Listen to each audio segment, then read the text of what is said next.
I'm sitting in my living room this morning, looking at the newspaper's real estate section like I do every day, and I keep thinking about a conversation I had with my banker in September 2008.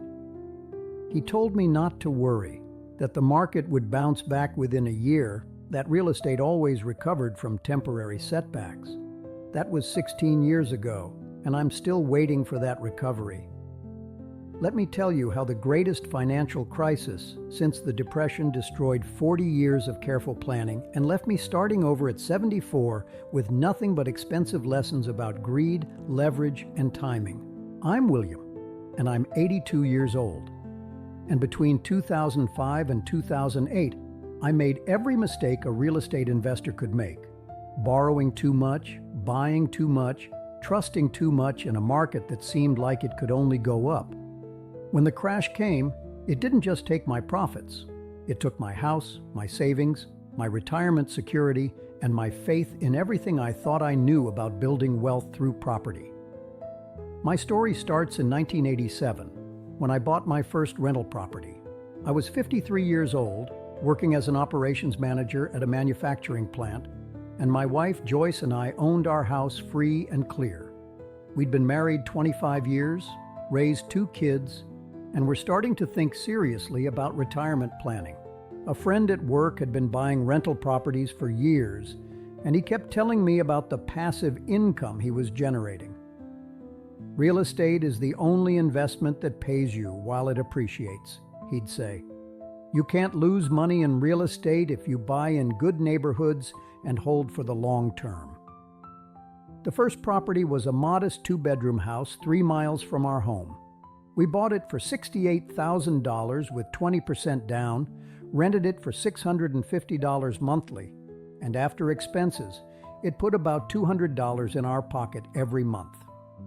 Not much, but it was steady income that required minimal effort once we found good tenants. The house appreciated steadily over the years. By 1995, it was worth $90,000. By 2000, it was worth $120,000. The rental income had increased to $800 monthly, and we'd paid the mortgage down to about $30,000.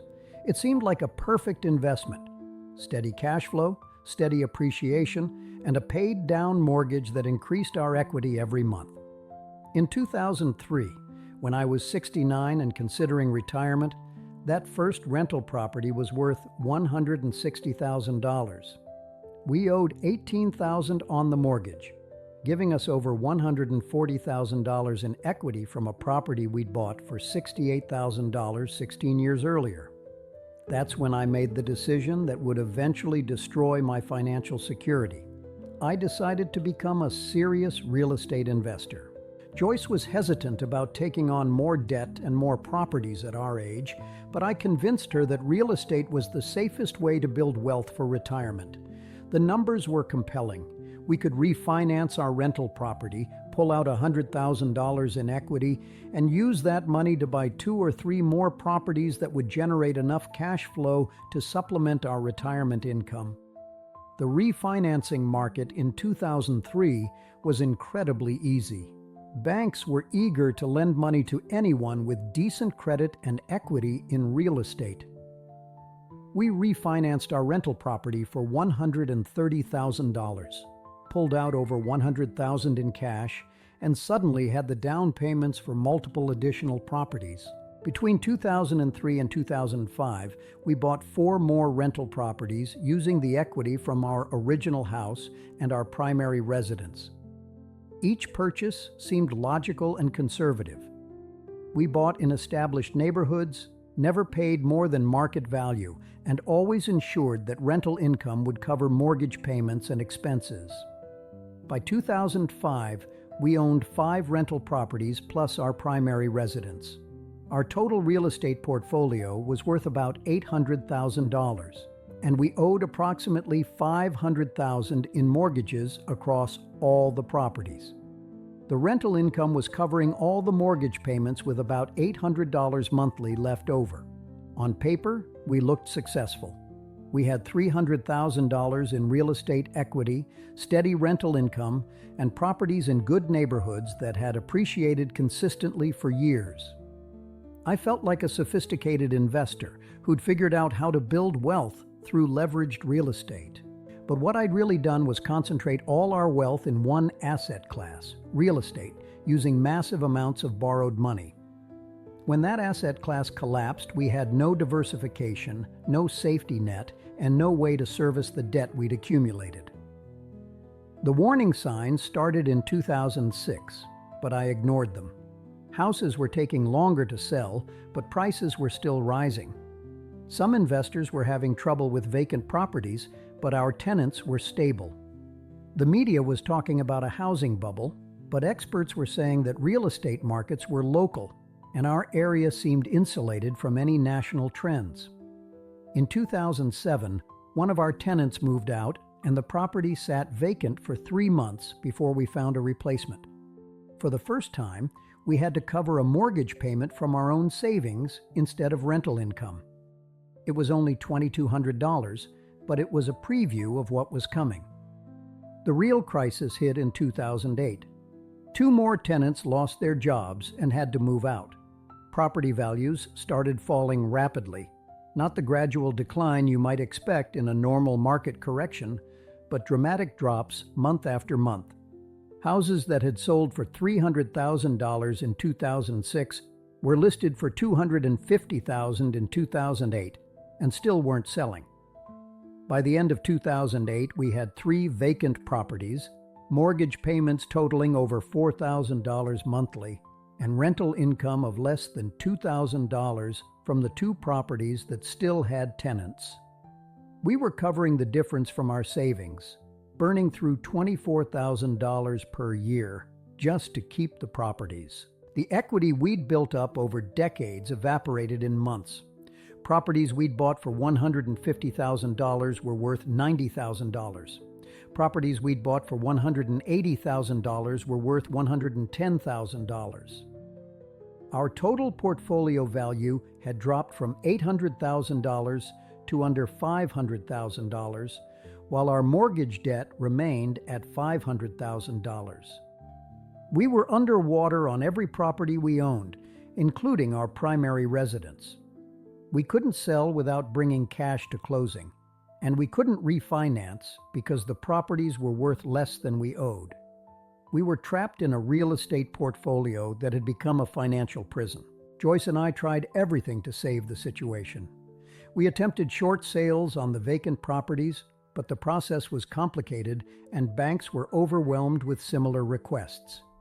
We tried to negotiate loan modifications, but we didn't qualify for most programs because we technically had rental income, even though it wasn't enough to cover our obligations. We hired a real estate attorney who explained our options: continue paying the mortgages and hope the market recovered, or walk away from the properties and declare bankruptcy. Neither option was appealing for a couple in their 70s who'd spent 40 years building financial security. For 18 months, we tried to hold on. We depleted our savings, cashed in Joyce's retirement account, and even borrowed against our primary residence to keep making mortgage payments on the rental properties. We kept hoping that the market would stabilize, that we could find tenants for the vacant properties, that somehow we could outlast the crisis. By 2010, we'd run out of money and options. We stopped making payments on the rental properties and began the foreclosure process. One by one, the banks took back properties we'd owned for years, properties that had once represented our financial security and retirement planning. The foreclosures destroyed our credit rating and triggered tax consequences we hadn't anticipated. When banks forgive debt through foreclosure, the IRS considers that forgiven debt to be taxable income. We received 1099 forms for over $200,000 in income from debt forgiveness, creating a tax liability we couldn't afford to pay.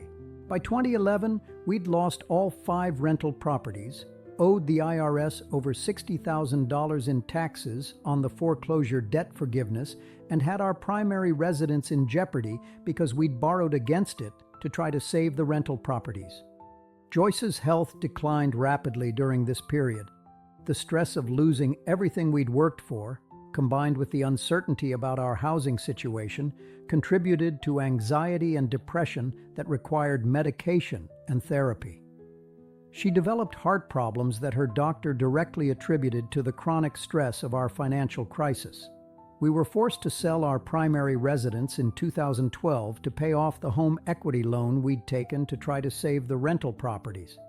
After 40 years in the same house, we moved into a 2-bedroom apartment and started over at ages 78 and 76 with essentially nothing. Joyce passed away in 2015, and I'm convinced that the stress of losing our financial security contributed to her early death. She used to say that she felt like we'd worked our whole lives to build something solid and then lost it all in 3 years because of decisions I'd made without fully understanding the risks.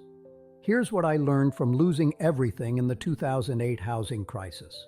Leverage magnifies losses just as much as it magnifies gains. When I bought that first rental property in 1987, I was using modest leverage, 20% down, 80% financing, on a single property that I could easily afford to carry if it became vacant. But by 2005, I was using extreme leverage across multiple properties with very little margin for error. When rental income declined and property values fell simultaneously, the debt that had seemed manageable became impossible to service. I also learned that real estate markets can decline much more dramatically than most people believe. The conventional wisdom that real estate always goes up and you can't lose money in real estate proved catastrophically wrong. Properties can lose 30, 40, or 50% of their value, and those losses can persist for years. The biggest mistake I made was concentrating all our wealth in one asset class during the later stages of a bubble. By 2005, real estate prices had been rising for over a decade, and everyone was convinced the trend would continue indefinitely. Instead of recognizing that we were near the peak of an unsustainable cycle, I doubled down and bought more properties at inflated prices. I was also guilty of believing that my success in real estate was due to skill rather than luck. The properties I'd bought in the 1980s and 1990s had appreciated steadily, but that was because I was buying during a long-term upward trend in real estate values. When the trend reversed, all the properties I'd acquired during the bubble years became liabilities instead of assets. At 82, I live on Social Security and a small pension in a 1-bedroom apartment that costs more monthly than the mortgage payments on our first house. I have no savings, no investments, and no assets beyond basic household belongings. Everything Joyce and I built over 4 decades was wiped out in less than 3 years. The 2008 housing crisis taught me that there are no safe investments, no guaranteed returns, and no substitute for diversification and conservative planning. Real estate can be a good investment, but it can also be a devastating one when you use too much leverage at the wrong time in the market cycle. If you're investing in real estate or thinking about it, please learn from my mistakes. Don't concentrate all your wealth in one asset class. Don't use leverage that you can't afford to service if rental income disappears or property values decline. And don't assume that recent trends will continue indefinitely. Markets are cyclical, and every boom eventually leads to a bust. Most importantly, don't risk money you can't afford to lose, especially if you're approaching or in retirement. I thought I was being conservative and smart, building wealth through real estate for our golden years. Instead, I was gambling with our financial security and lost everything when the market turned against us. The American dream of building wealth through real estate is real, but so is the American nightmare of losing everything when leverage, timing, and market cycles align against you. Make sure you understand which one you're pursuing before you sign those mortgage papers. If this story reminds you of your own experiences during the housing crisis, or if you're making real estate investment decisions now, I'd love to hear from you. Share this with someone who might benefit from learning about the real risks of leveraged real estate investing. And tell me in the comments, what's the biggest financial lesson you've learned the hard way? Sometimes our most expensive mistakes teach the most valuable lessons, even if we learn them too late to benefit from them ourselves.